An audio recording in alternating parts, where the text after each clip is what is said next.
So then people will notice that you don't need love. And you know what happens? You know that phrase, the rich get richer and the poor get poorer? Well, if you're feeling good, people who feel good will feel even better. People who feel bad will feel even bad. Because the world will react to your emotional state. People will sense that you are giving yourself love. So that means that, oh my God, if this person loves themselves, then that means I gotta love them too. If this person has so much love for themselves, if this person doesn't need me, if this person is so self-sufficient from within, then there must be something interesting about them. It's like when you watch somebody being liked by other people, right? Not to the same, that's another extent, right? But when you watch somebody being liked by other people, you want to like them. When you notice that somebody's at ease with themselves, that they're happy, they're comfortable, they don't need you. What that says is that. Like a boss. And don't forget, people, we're having 50% off all of our coaching, all of our courses. That includes emotional mastery and charisma blueprint. You can click on the description down below to get it using the coupon code mindful, and 20% off one-on-one coaching with me. Same coupon code. And that also expires at the end of the month. Okay. You see, people are weird. When they feel like you really want something, there's a certain level of resistance that people put up when they sense that you want something from them real badly. Even when it's love. When people feel like you really want their love, there's a certain sense of freedom that they psychologically lose, almost like an unconscious freedom of choice, that they then will begin to resist you, all because they feel compelled to go in the opposite direction. It's like, for example, my mom, right? Anytime my mom tells me to eat my vegetables, I don't eat it. Honestly, that's how I am, right? Like if she puts food and just eat it, and compels me to eat it, I'm not gonna eat it. But if she leaves me alone and doesn't bother me and pester me about eating it, naturally I'm gonna eat it. So there's a certain level of resistance that we create in people when we unconsciously compel them to love us back. When we are sending signals to the world to be loved, people will hold on to the love that they'll give you simply because they want to feel like they have some choice. They want to feel like they have some control. And the thing is that our begging, our reverse supplication, and asking people to love us really comes as a last result. Because maybe as you grew up in your childhood, you begged in different ways. And you realize that begging and acting needy has gotten you some sort of reward, as scarce as it has been. But unfortunately, that habit just pushes people away, right? So we're going to talk about why you should never beg for love and what you should do instead, so that the person that you're talking to can actually appreciate you. Because there's nothing more regretful than knowing that you could have potentially been with this person, but you push them away because of your neediness. Now, what do I mean by begging for love? There's nothing wrong with wanting love. It's human nature. You are a social animal. You should want to be loved, and you should chase for some sort of love. But what should you do? What does it mean to beg for love? Well, it's called over pursuing. For example, me as a guy, if I text a girl, right? Hey, Melissa, how are you? Let me hit you up, right? And she doesn't respond, right? Okay. Now, I have a choice. What I just did was chasing, right? Messaging you, right? Asking you to go out. I put myself at risk to get rejected, but you don't respond. So what do I do now? Now, I'm going to send you another text. Hey, Melissa, what the fuck, right? Now, what that is now is called over pursuing. You're begging for someone's attention. In the beginning, you pursued, hey, how are you? But she didn't respond. So now you over pursued. So begging for love is giving people love without them reciprocating the love that they give you. Now, there's no need when you're in a loving relationship to be asked to be seen how much effort they're putting compared to you, right? You shouldn't be analyzing it. There's a feeling that comes when somebody's not putting effort, right? So people who beg for love, people who beg to be loved and admired and appreciated, right? What they're doing is that they're not reading the feedback. In other words, they're doing something and they're not seeing whether or not they're receiving love as well. So that causes the person whom they're sending, who they want their attention from, it causes them to see you as weak, and it causes them to resent you. And the reason why that is because one, How low is your self-esteem that you can't read that I don't want what you're giving me? I'm literally holding what you're giving me, I'm throwing it out, but you keep handing it back to me. That lack of being able to sense and read the feedback is confirming to them what they already think about you. That's the problem. And so this tends to become a habit. This over pursuing becomes a habit where you're so habitually chasing that you stop realizing what you're actually doing, and you sort of don't know why you're getting those types of results. And so a lot of people will live their lives over pursuing someone who doesn't reciprocate the love, who doesn't reciprocate the same level of interest. So that's the first thing. Do not beg, and don't over pursue. If the person doesn't want a relationship, you pull away. If the person doesn't want marriage, you pull away. If the girl doesn't want to give you the poom poom, you pull away. Well, you wait a little bit and see what happens, right? But essentially, begging is when you're getting the feedback that I don't want you, but you keep going, right?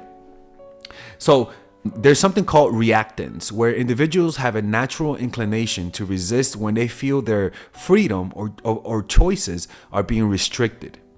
Psychological reactance is a theory that suggests people have a natural inclination to resist when they feel their freedom or choices are being restricted.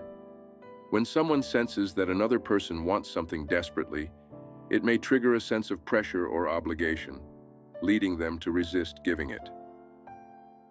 This resistance can arise from a desire to maintain one's own autonomy and avoid feeling manipulated or coerced. On the other hand, the principle of reciprocity plays a role in the situation where someone doesn't want something, but others feel compelled to give it to them. The principle of reciprocity states that people tend to feel obliged to repay what others have done for them. When someone expresses disinterest or does not want something, it may create a sense of imbalance or indebtedness in others. As a result, they may feel compelled to give or provide it as a way to restore equilibrium and fulfill the social norm of reciprocity. When someone doesn't want something, it triggers a sense of freedom for others, leading them to feel more inclined to give it or share it. So when they notice in you that you're not over pursuing, that you're someone that wants their attention but doesn't need it, psychologically, it'll make them feel more likely to feel compelled to give you what you want. Now, in order for you to not have that reaction of chasing, because most likely, if you're watching this video, most likely you just have a natural reaction to over pursue, to beg at the sight of people not reciprocating the love that you give back. You know what I'm saying? So most likely these are patterns that are deeply ingrained in your neurology. And most likely those patterns were ingrained when you were growing up, because that's where we develop our attachment styles. So how do you reverse this dynamic, right? Because unfortunately for you, you might be asking, what are the tactics to get people to reverse this dynamic? Well, the problem here is not a symptom. It's not just like when you have a cold, you have a cough, you have the fever, you have a runny nose. What you're asking me is, how do I remove the runny nose? You're not asking me, how do I remove the cold? And the real reason, and the cold is equivalent to our emotion, right? And the behavior is equivalent to the symptoms in a cold, right? Just because you fix the nose doesn't mean you remove the problem. So the problem here is an emotional issue, because all of our behavior arises from emotion. Emotion equals motion. Emotion wants the body to move so that it can manifest itself. If the body doesn't react to the emotion dies over time, right? If your mind doesn't react to the emotion dies over time. So what you want to do is find what you want whenever you act, whenever you're begging for love, and that's self-love. Now, what is self-love? When you think about wanting people to love you, what does that mean? Well, what that means is you want somebody to look at you, first of all, look at you and acknowledge you. Acknowledge your existence. That's the first thing. 2 is for them to see your flaws, particularly your negative flaws, and accept you for who you are. And also be able to see your positive traits like good looks, and see beyond that and look at the person behind the exterior. But also on top of that, you want to feel good. You want this person to say things to you that makes you feel good about yourself. In other words, you want this person to generate positive emotions in you. And unfortunately, we have lost the ability to self-generate positive emotions. And so as a result, we as social animals rely on others to make us feel good. Individually, we feel weak and isolated. In a group, we feel one and at one with people, and our self-esteem is much higher. We take more risk. We feel more confident.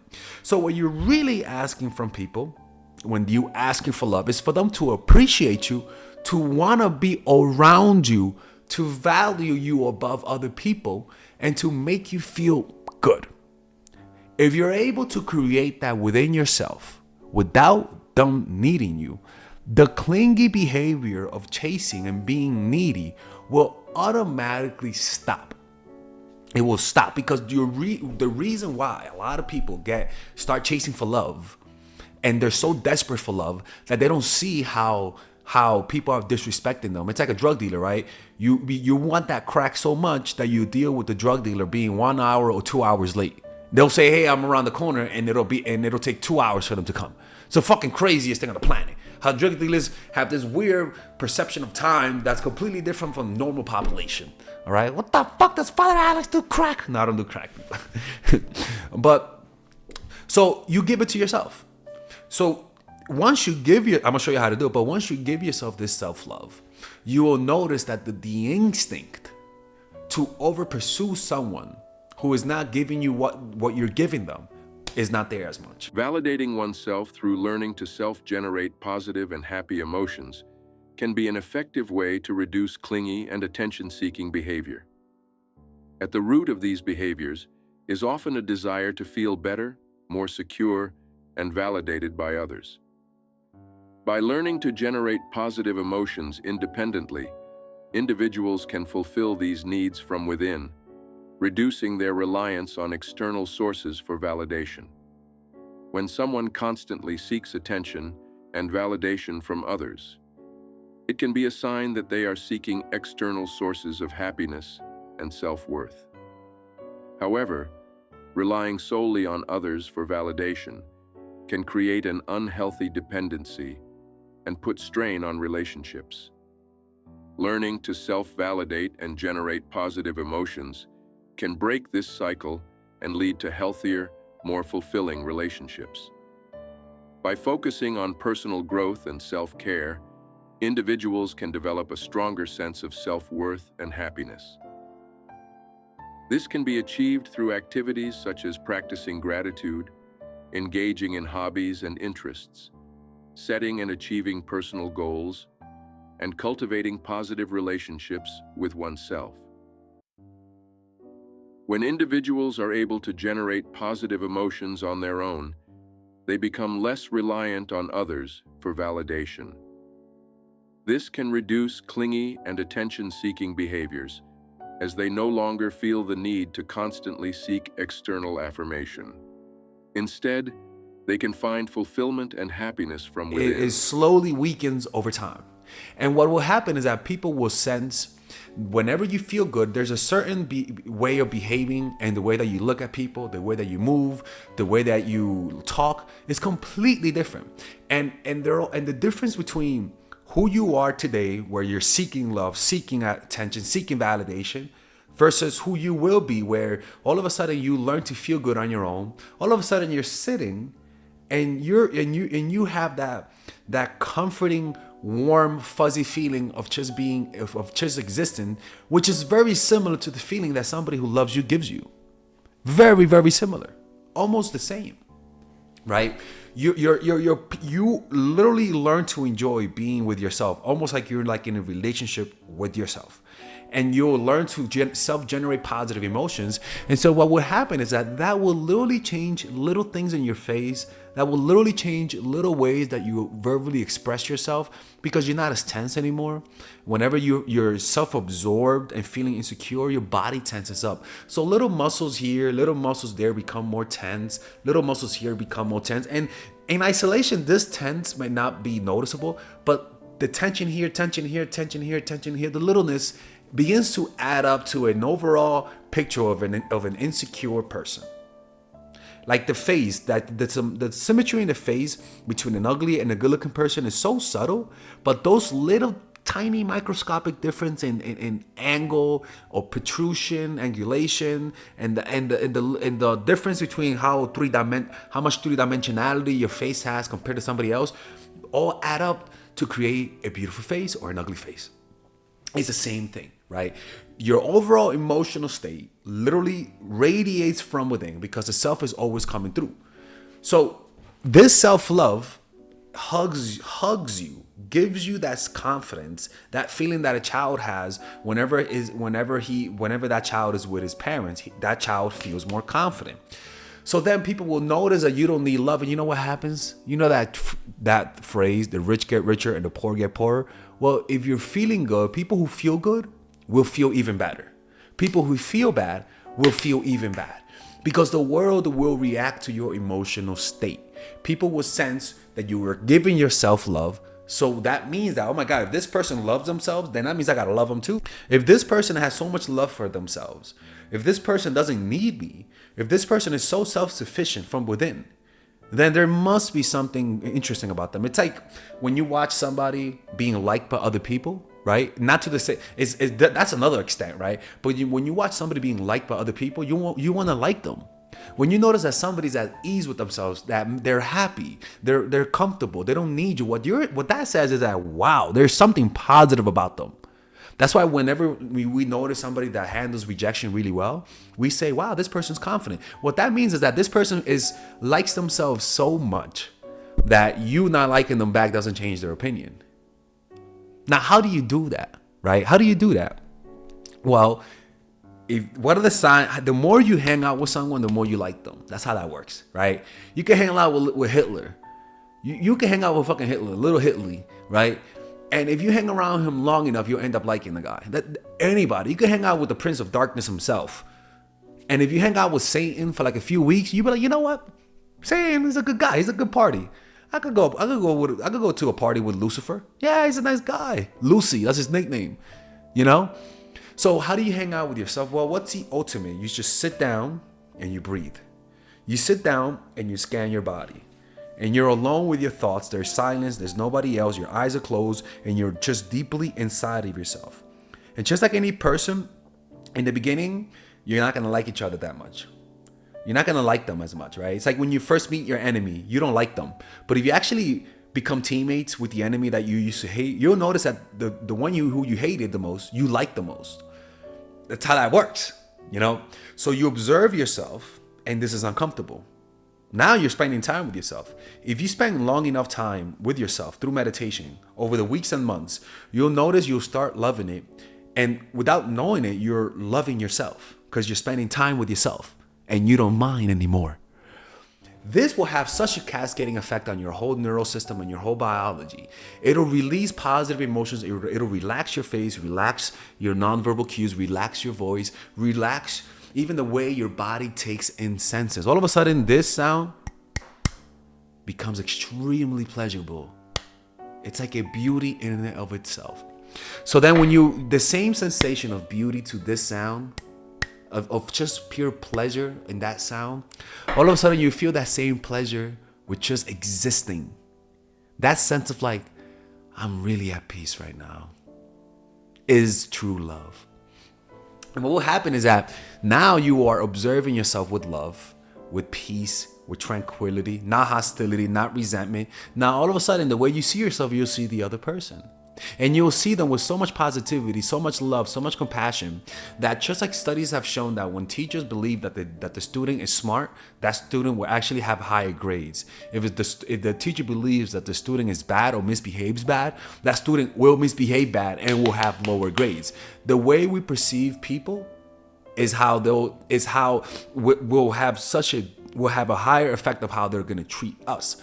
So if you see them positively, that they're smart, that they're intelligent, that they're awesome, that they deserve love, all of a sudden they're going to feel validated in your presence. The way you look at them will change. They'll sense a warmth, a happiness, a sense of confidence emanating from you. And so then they'll want to give you that as well because you're giving it out. And the only reason you're giving is because you actually feel it for yourself. It's like when somebody for example, when somebody hates themselves, they're gonna start hate rather than acknowledge they hate themselves. They're just gonna hate you. It's a negative projection. What we're doing is a positive projection. I love myself so much that I love you. I love myself so much that even if you reject me, your rejection cannot get through this barrier of self-love. Anyone could come in, but nothing comes out. It's an invitation for everyone. It's an ecosystem of positive emotions, right? So love yourself first. Now, once you do that, once you develop the self-love through a meditation practice, and the way you could do this is one, practice meditation daily. Go Google how to meditate. Do 10 minutes daily as a start. Or you could purchase my course, Emotional Mastery, by using the coupon code mindful for 50% off. Or you could check out The Power of Now by Eckhart Tolle right here. Or you could go to a meditation retreat. It's a 10-day Vipassana retreat. It's called, by going to dharma.org, just go to Google and put 10-day Vipassana silent retreat. Or just put 10-day silent retreat Dharma, and you'll find it, right? Now, once you develop that self-love, all you got to do to not push people away with your needy, like fucking needy energy, per se, is to only go for those who are giving you the energy that you want, right? It's as simple as that. There's nothing wrong with making the first move. It's okay to make the first move, to ask them out, to message them first, right? But what we want is reciprocation. You ask them to hang out, you want to see them, but you also want to see energy from them. You want to see enthusiasm, you want to see timeliness, you want to see them, you want to see how somebody acts when they like you. So for example, I text you today and you respond in 2 days. That's not good. That doesn't show urgency. You want to go out with people who show urgency, who when they see you they smile, and when you leave they ask about you. You want to see. You don't want to go after people who you have to wonder if they like you. You want to go after people who is obvious that they like you. If you have to wonder if they like you, that's not a good sign. Just go for those and pursue those who are showing clear signs that they like you. So if they don't be sending that fucking question mark text. Don't be sending that emoji. Don't double text.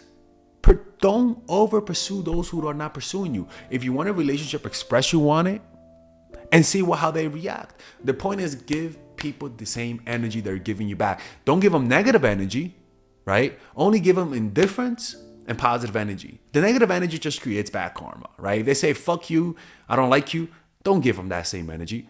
But if they're showing indifference, then you show indifference. What are you going to do? Show positivity as somebody who doesn't seem to be interested in you? If people are not talking to you, you could try to talk to them once, but then see if they come back to you the next time. If somebody says hi to you, say hi to them. But don't say hi to them when they don't say hi back. Like, give people the same energy. And what happens when you're insecure, you don't see those signals. You don't read the room because you're so self-absorbed. You know what I'm saying? So, don't beg for love. Love yourself first through learning how to be happy through meditation. Learning your happiness is pretty much an indication of your self-esteem. If you're chronically unhappy, you're just going to be chasing people, because a lot of us have learned to feel good at the validation of others. Because it's very easy to feel good. It's the brain rewards social interactions,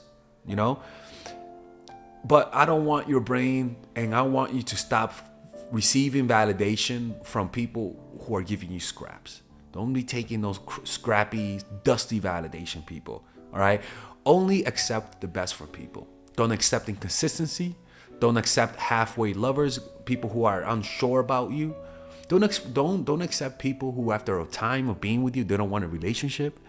Only go for those who are showing you enthusiasm, who are giving you the same energy, who obviously like you back. And if they don't act like they like you, slowly pull away, and they'll reveal their cards. That's how that works. You just cannot beg, man. You can't beg and tell people you watch my channel. That's embarrassing. Begging is once you're begging, you've lost the game. And there's nothing wrong with that. What that means is that you have to heal. And the way I tell people to heal, Get a meditation practice. You'll see how that works. Anyways, I hope you guys enjoyed this video.